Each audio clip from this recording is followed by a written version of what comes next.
Welcome to More Than Mindset, the only podcast that bridges the gap between spirituality and success. Go beyond the mind with clarity and confidence coach Kim Guillory and learn how to integrate your passion to serve with your skills and experience to create a business you love. Let's get started. Hello, and welcome back to the More Than Mindset show. I am your host, Kim Guillory, and I have a special guest for you today. Her name is Meg, and we are talking about six-figure earners, six-figure entrepreneurs, coaches, massage therapists, healing-focused entrepreneurs, how to get there and maintain it without losing everything else. Welcome, Meg. Hello. Thanks for having me. I'm so excited to be here. All the way from Chicago. Yes, ma'am. Yeah. Meg came to me a few years ago, probably about three. I guess you started 3 years ago. When did? Yeah, I'd say 3 years is when I finally paid to get in the door, but probably following you for a little bit before that. That's funny. That's actually a great way to lead into this, because I do want to talk about trust and relationships and also getting what you need from a program, not just trusting and throwing your money at things. Mm. And I want to talk about the real truth about six figures and what does that feel like and what happens month after month. Because you tell me if I'm wrong. Is it just like getting there and then you're guaranteed that forever? No, not at all. I got there, and now I'm like, ooh, because I want more, of course. Now I want something even more. And I'm like, ooh, what's it going to take to get that? And knowing what I had to do to get where I am now. So So it's exciting, but yeah, at some point in time, it's, ooh, okay. what would you say before getting there? What would you say you thought it would look like? The path, or once I had Yeah. it. Yeah. Your life. You're like, all right, six figures, $100,000 and more. I'm going to have this. My life is going to look different in this way. What did you think was going to look different? Yeah, I think I did think it was just going to be a lot easier. Like, I'm going to make 6 figures, I'm going to make 150K, and then everything's just going to be like simple. Like, I'll have what I need, and it'll just be simple. And I thought I would also be satisfied. I thought I'd be like, I made it to 150K. Like, awesome. Good. But that's no. Simple and satisfied. And I don't want to take that away. Mm-hmm. And satisfied. Because I think when you're in the coaching space, there's a lot of 7 figures thrown at you and you don't think you're doing anything. And you like people skip over the 6 figure. Mm-hmm. But most people where I come from, where I live, most people do not make 6 figures. Kind of ridiculous to think that. Because do you work nights and weekends? No. No. Do you say what you say to me? Mm-hmm. So Yeah. you thought it was going to be just like simple, natural. Oh, I'm at 150. I get to do anything I want. I have all the money. Clients come to me easily and effortlessly, and that's it. Like, I'm not greedy. I don't want more than that. I'm done. Yeah. Totally, completely satisfied. Yeah. It's funny that I say that because I never think I'm done. I don't think anyone's ever done, but I thought I would have attained something and that I wouldn't necessarily need to go any further. I hadn't thought of what was beyond that, I guess. Hey, I remember my impossible goal. I wanted 100 people to pay me $250,000 a month for coaching and to help grow their business, change their life, lose weight, whatever. But I was going to have this membership. I was going to have 100 people in there, $250,000 done. Good. That's it. That's all I want. I really thought that. Mm-hmm. And I was like, yeah, that is like almost ridiculous to want that much money. And I remember getting coached when I had I had hit an $85,000 month. And I remember my coach saying, "You think that's a lot of money?" I'm like, "Yeah, more than my husband made last year." Yeah, it's a lot of money. She was like, "Oh, interesting." And it just planted a seed Mm-hmm.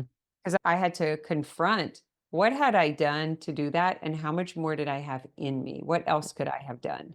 Yeah. And then I had to battle all the shameful thoughts about being greedy and not being godlike and all the people who were suffering. And I had a lot of limiting beliefs around money to work through. What about you in Chicago? Did you guys experience the same? Yeah, I grew up in the city of Chicago on the Southwest side, and that's a lot of blue collar workers. They make a good salary and they have great pensions and they have great benefits, which is why they do it. And there is all this like people, they think they're so much better, right? Like people that have money, they think they're so much better than you. They think, yeah, they are so greedy. They think that they're, yeah, that's really the biggest one. Who do they think they are? That's a constant thing in the back of my head, like with money or with having nicer things, going places. What does she think she is? I remember when I was going to buy a car after I was divorced and I was going to buy a nicer car. And the voice actually said, who do you think you are to have that car? And I was like, whoa, whoa. It was loud, huh? Yeah. And so, like, battling those voices from the past of leaving the neighborhood, leaving that environment, and becoming something very different. I was afraid at first, even to put myself online to see what people like, what would people think of me? Would they think that I was like this hoity toity, conceited person? And it definitely prevented me from starting out. And oddly enough, some of those people have reached out to me. Interesting. Yeah. I'm battling this with myself right now, looking at an apartment in Miami, and I'm Mm, like, okay, so this one is I could be a roommate. I can do a one-room apartment on the beach, but it doesn't have beach view. And the other one is a penthouse in the area that I really want to be in. That's on the water, but not the beach. That has mhm. walking areas, amenities, pickleball. And I am watching, I have not taken any action because I am watching all of these thoughts that I have about this and about this settling. And I started looking through filters to make decisions because you can't really trust anyone else to make decisions for you because Mm-mm. they come with those thoughts. Your people in Mhm. your environment are part of what plants those beliefs and thoughts. Yeah. And when I sit in these rooms where that's a no-brainer for someone else, or like I told my husband, I was like the kids work offshore, they leave for 2 weeks. Like, why is that okay, but it's not okay? You like in my mind, why is it not okay for me? Or why is it not, oh, you should live where your husband is, you should live with your kids, or you should not do that. I was like, who's this should master? Like, who is saying this? You Yeah, know, like, precisely. so it's really interesting. And we'll go back to because you're coming from massage therapy, you're a massage therapist, Mhm. and you are now bringing coaching to your massage therapy clients, but also going online. So it's a whole nother world for you. And that's really who this podcast is for, is mind body energy workers who have been hands on but want to expand their business. How do you do it? They're like, they really don't understand. Did you understand what I was doing whenever you first came in? No, and I was super resistant to it. I was like, I cannot tell my massage clients that I'm a coach all of a sudden. What will they think of me? They'll think I don't know. Again, like battling those beliefs.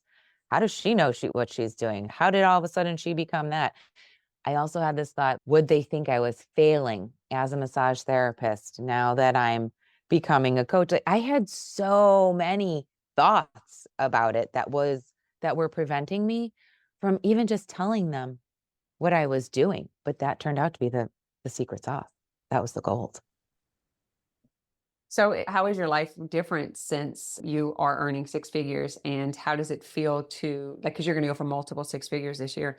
Mhm. How does that, how is that battle feel? Number one, you integrating into a six-figure earner, which congratulations for a woman, for a massage therapist, for an entrepreneur. Hell yeah, we need more of this. Thank you. And number Let's two, go. to do this multiple times year after year in multiple six figures, what does that feel like and how far is it? So whichever one you want to tackle first.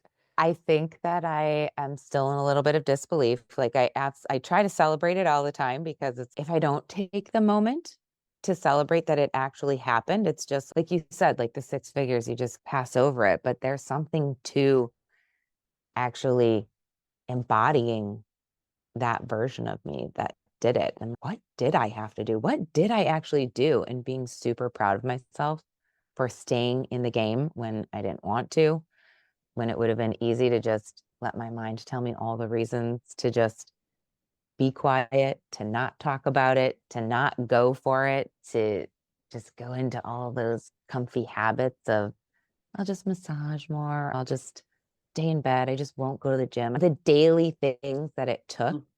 looking back, the daily habits that I had to create for myself to be disciplined enough to show myself that I could do the simple things so that then I could do the progressively more difficult, challenging things. Does that make sense? Yeah. And the other thing is, for those who are listening and you're like, my God, how much do you need to make? Or why it's got to be so much? It's because we're teaching about wealth creation. So you cannot work yourself to wealth. That is literally impossible. And so what I'm teaching my clients is to get them to six figures and beyond. And then we're investing in multifamily real estate together.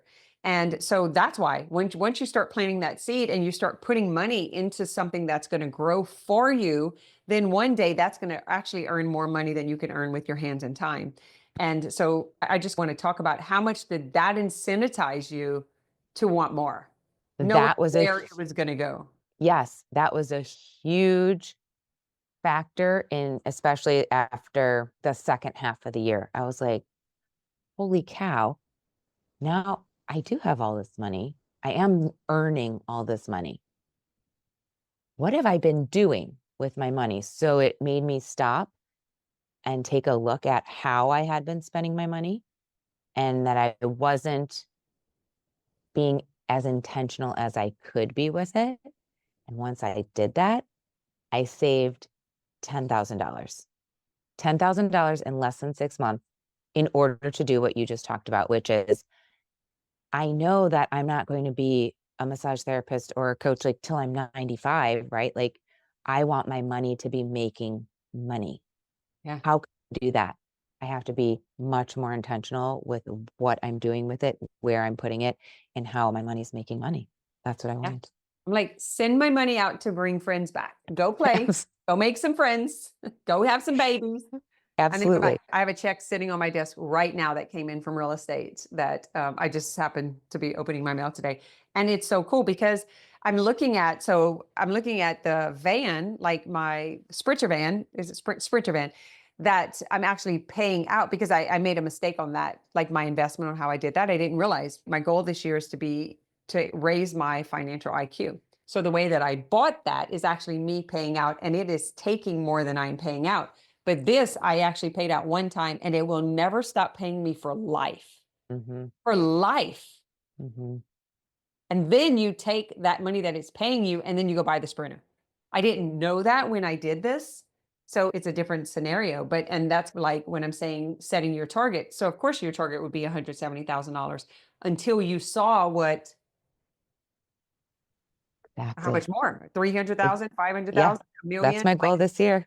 Until you saw what 100,000 invested could do for you, until you saw Exactly. what a million invested could do for you. It's not about greed and it's not about numbers. The thing is, we all have the potential to offer that much value to the world that we will be able to receive that if we are worthy of receiving it, if we Mm-hmm. have the ability to hold on to it. It's not just about making money. It's not just earning. Can you keep it and multiply it and protect it? Because if you Yeah, don't, half of it, 40% of it's going to taxes.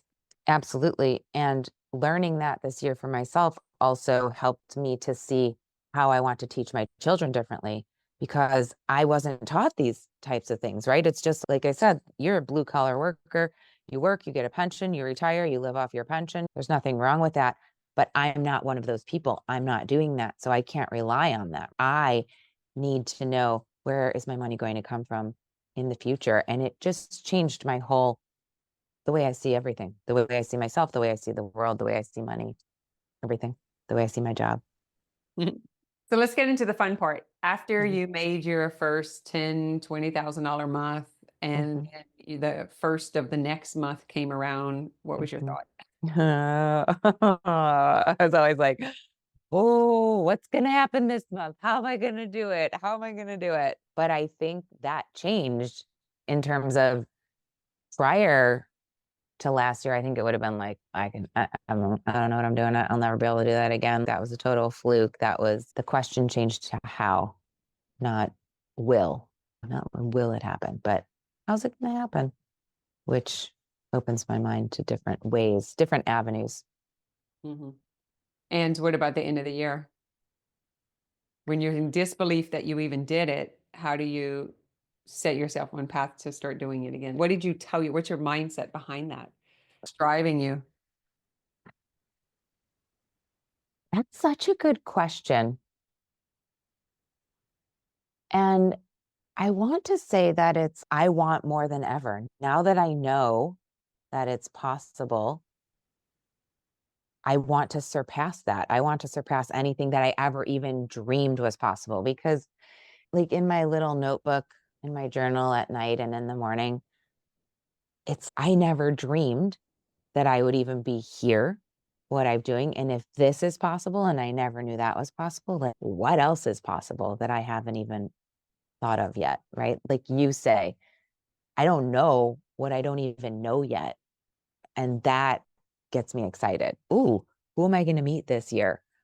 What other, who am I going to collaborate this year? What other opportunities are waiting for me? What other opportunities haven't I even thought of yet? And then it becomes exciting Yeah. instead of daunting. I think the problem is our goals are too small and we don't know how to envision and dream and go somewhere where we've never been and have never Mm, seen before. We mhm, see it out there, but to actually be in a room with someone who's creating it and showing it, like it's different. mm, Seeing it on social media, seeing it from an influencer, wouldn't you think? Like that, there was something about that for me. Like I was like, mhm. wait a minute,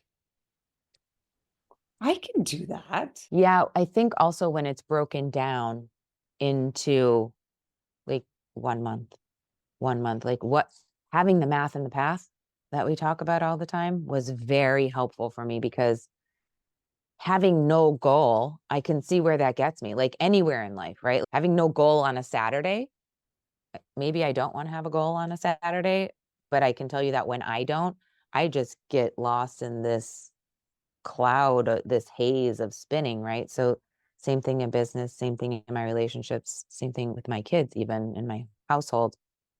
If there's no goal, I'm not headed anywhere. I'm just, Lingering. yeah, like moving around, doing a bunch of stuff, but there's no intention, just like the money. There's no intention behind it, or there's no intention for where it's going. There's no intention for where I'm going. I'll just keep doing, but it won't yield me anything because I don't know why. Yeah. Yeah. The intentionality, the target. Yeah. I could see that. So, how is it so we're talking to massage therapists and practitioners that haven't integrated coaching in their practice yet.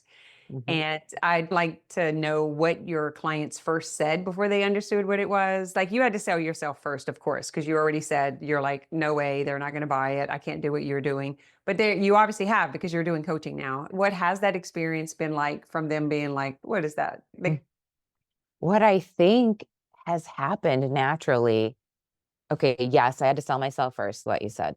I had to sell myself that I knew what I was doing, that coaching was valuable to them, that I was making this pivot. And it happens naturally. And I would guess this might happen naturally for a lot of people like massage therapists listening, right?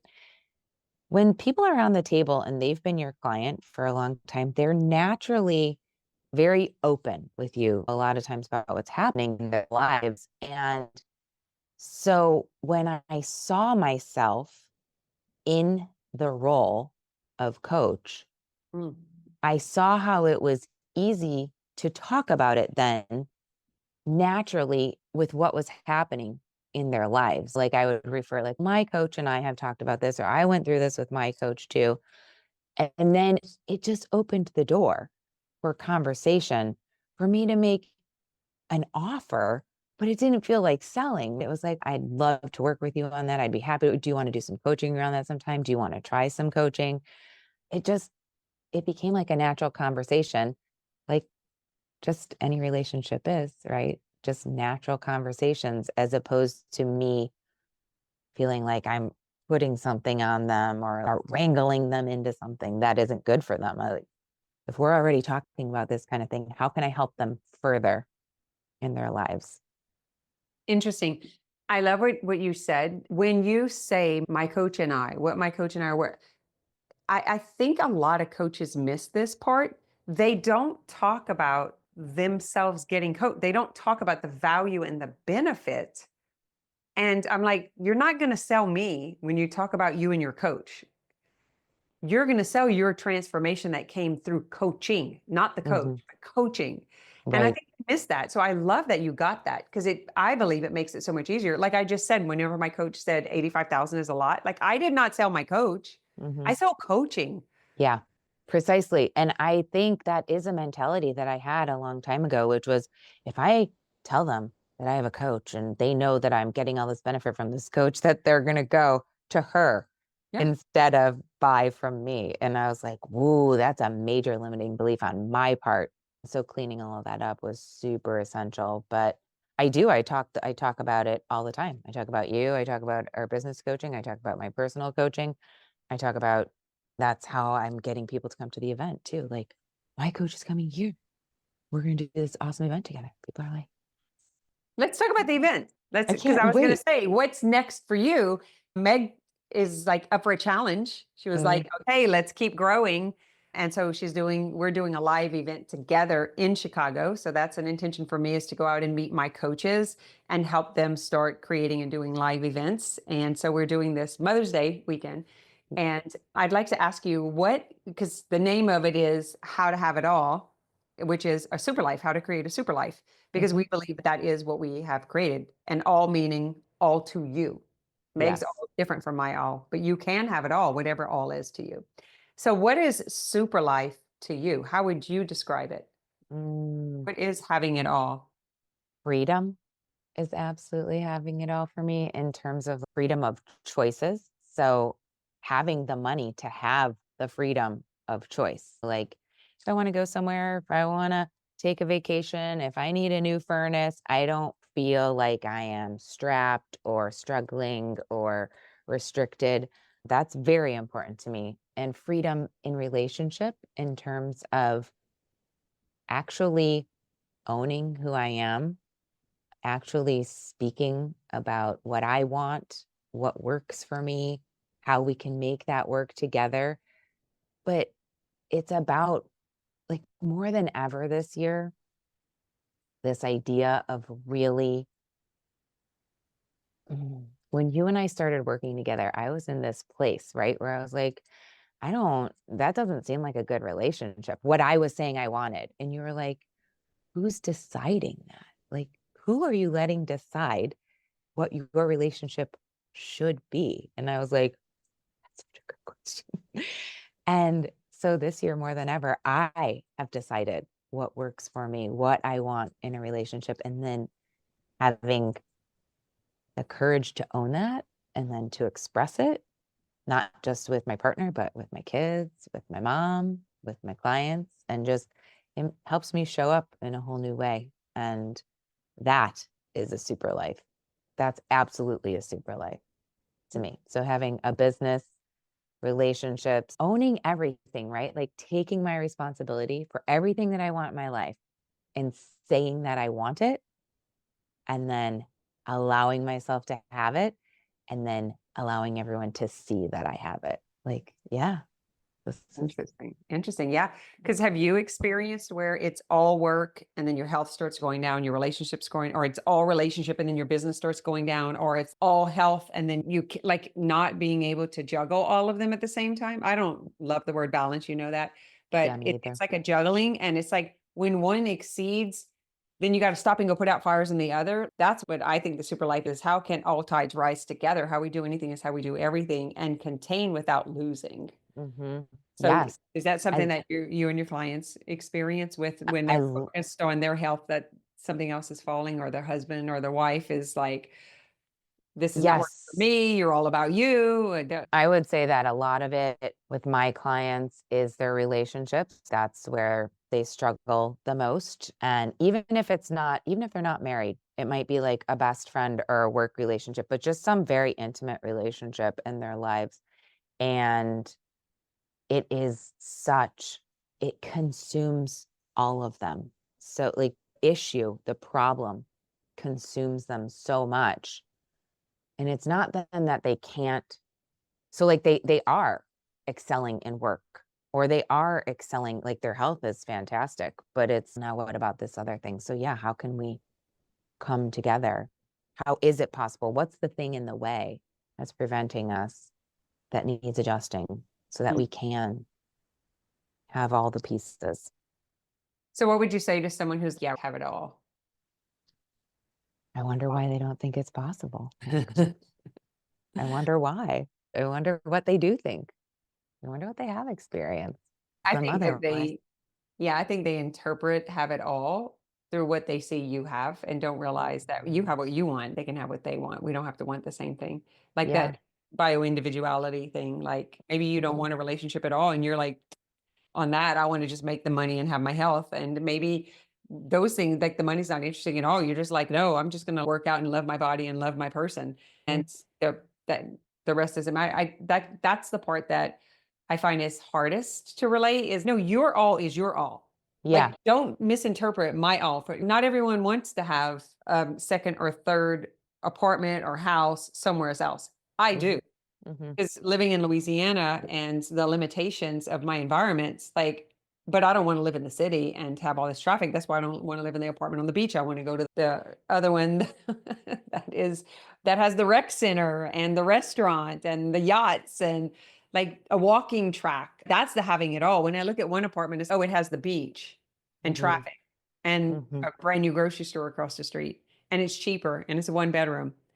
And then when I look at this other place, I was like, oh, they have it all. I have the washer and the dryer and the tub and the view and like it's everything. So that's the all. What is all? We're so used to negotiating that there's almost some guilt like that we tag onto that. Yeah, that's what I was just gonna say. You bring up a very interesting point. Like when people are like, have it all. Yeah. But I do think that is what they're doing. Like that they're comparing or that they're looking at something else. What is all exactly? And I can't have what you have, or I don't want what you have, or why is that so important to you? But it goes back to what we were talking about just a little bit ago, which is having the courage to define what is important for you and then owning it. Like, yeah, fine. You don't want that? I do want $1,000,000. Be like, yeah, that's super important to me. But how can we? That's the thing that's getting in the way, right? The piece that's missing of why won't I be able to say that to someone? What's preventing me from owning, from having the courage to say Well, what I want? for one, it's wait, you have a family, you have a husband and kids, and you want to leave. That doesn't make sense because that's Mhm. not what they would want. And there was a time where Exactly. I didn't either. But Mhm. right now, I'm looking at my age and the years I have left to be an influence on my grandchildren because my husband's retired. So he has put in as much as he's going to put in. And so if anyone is going to be the example for my kids and grandkids, we don't have parents, grandparents, anybody above us. I take that as a serious responsibility for, especially as a role model, is to be the example of what is possible, or I didn't live out my purpose. So it's okay that someone else was born with the silver spoon and they had generational wealth and someone showed them different and they had different. That's cool. I actually don't have that option. So my option's different. Yeah. And I'm okay with that. I'm Yeah. okay with however I want to do my relationship. And I get people who do not understand this, do not understand this. They were like, you do what? And I wouldn't. I was like, listen, my kids and son-in-law work offshore and leave for 2 and 3 weeks at a time to go to work. I'm going to work on the water just like them. We're going to work on the water. Mhm. It's super interesting because a lot of times the feedback or when I get that kind of feedback from people like, "Wait, you guys don't live together?" "No." "Eh, are you married?" "No, we don't think we'll probably ever get married." "What?" But I'm getting this feedback from people that they're not happy in their relationship. They're not satisfied. And I almost wonder if that is like, of course, there's some curiosity there too, right? How can you do that? Like, how can you have it all in your relationship? You have to define it and you have to own Right. it. Like, people are denying all over the place what they want. It's the inability to confront. Did you hear that big muffler behind me? It's Mardi Gras here, so there's so much traffic behind me and sirens, and it's the inability to confront so that they can't get the clarity, and that's the subconscious that is protecting. Because Totally. What if I actually go and do this? Will I lose my family? Will I lose my place here? Like all of those things and all of those threats are coming up if I don't have the ability to confront and sit down and have a conversation with the people that I love, which is why I'm talking more and more about it. I'm talking about it more publicly. I have someone actually showing me apartments. I'm having the conversation with my kids. I'm having the conversation with my husband. And I'm just giving my perspective on it. I'm listening. I'm listening for their ability to confront it, to ask me questions, and to maybe feel unsafe or curious about it. Come on, mom, is this it? Are you leaving? What's happening here? And yet I am so clear. And I think that's where people don't give themselves the confrontation to get the clarity. I'm so clear about what will be required for me to hit the next level of the success that I want to bring to my family for Mhm, generational wealth. mhm. And I've heard this, it's not all about the money. It's not about the money. Why aren't you just satisfied with this? Or where if you're doing it for the kids, why are you leaving the kids? I'm like, no, the kids left a long time ago. The Right. kids are self-reliant. I have 5 children, all self-reliant, all do extremely well for themselves, and their children do well. So I want to influence my grandchildren. I've Well, already there's limited my children by my example. yeah, I hear what you're saying, and so did I, which I think is a part of why it's so important for me to do what I'm doing now, just to show them I was this and look what I became. This is still possible. This is what is possible. No matter where you start, there's always potential for Mhm. something more. You don't have to stay there. No, You ever, don't have to never, stay there. never. Mm. That's the hardest part. Is it's who grows with you will probably not scale with you, Mhm. and it's the environment that the upbringing probably is not where your growth is. Precisely. Absolutely. No, it can't be. For me, it wasn't. There's no way. I couldn't stay that and become this or even what's next. But I had to be willing to like you said, confront those beliefs about what it meant if I left there, and confront what it would mean to be more, like confront my fears around what it would mean to be more. It's really interesting because the fear is loss Mhm. of what you have, but you're already choosing to lose what you could have. Totally. Exactly. Am I going to lose what I had, or am I going to lose what's possible? Yeah. Am I going, which one am I going to give up? What I Mhm. had that I'm saying I want to move beyond, or am I going to give up the potential It's the and the hardest part. opportunities? Hardest part of the 4 steps. It's the hardest part. What am I going to give up? What am I going to lose? What am I going to hand over? What am I going to stop? Like, it's the hardest part.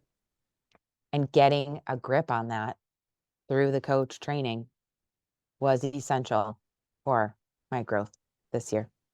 Yeah. Absolutely.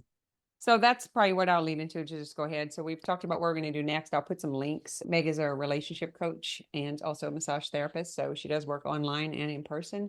Let's talk about, what would you say to someone like, because I think coach certification, I don't people think people actually know what it is. They think like they're going to get some online courses and they're going to get this piece of paper. Just in your words, what was coach certification? What was coach training to you?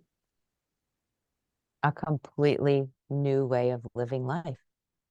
First, an understanding of how I was living my life and how that was preventing me from having everything I wanted or things that I wanted. And then being able to move beyond that. But I needed the tools. I had done a lot of certifications. Like, I'm a hypnotherapist, HMT, NLP, all of those things. And none of those things gave me the tools to live with. Does that make sense? Like, they all gave me a modality or a technique, but none of them gave me a way to live my life in a way that would bring me in each moment the possibility to be who I want to be.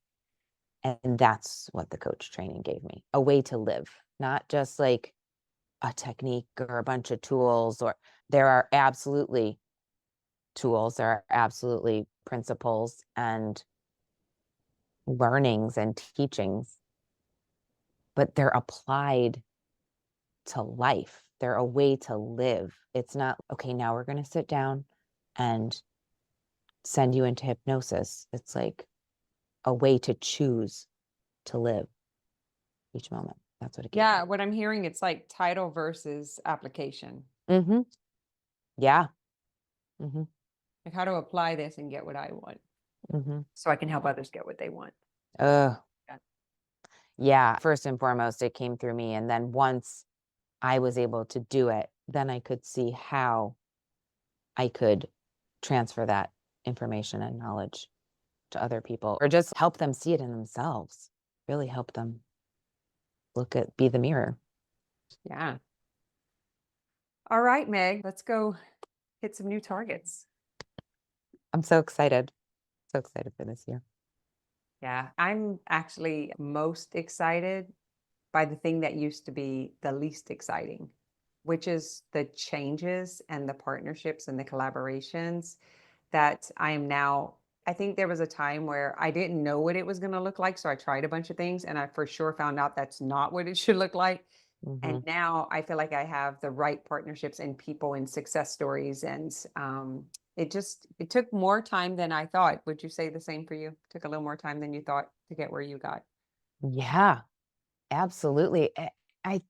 Yes, yes. It took more time. It took more. Effort. Yeah, definitely effort. I hate to use that word because people are always like, it should be effortless. And I'm like, no, I They don't do know. not have they do not have it if they think it's effortless. I don't So know what you're talking yeah, about. yeah, there's and then it's to the degree and the perception of the person that's talking about it. But I don't think effort's a bad thing. I think effort's a good thing. Effort feels Yeah, good. me Yeah. too. I totally, yeah. That's my tendency. That's how I prefer to work. I love working, actually. I don't think there's Me anything too. wrong with it. Me too.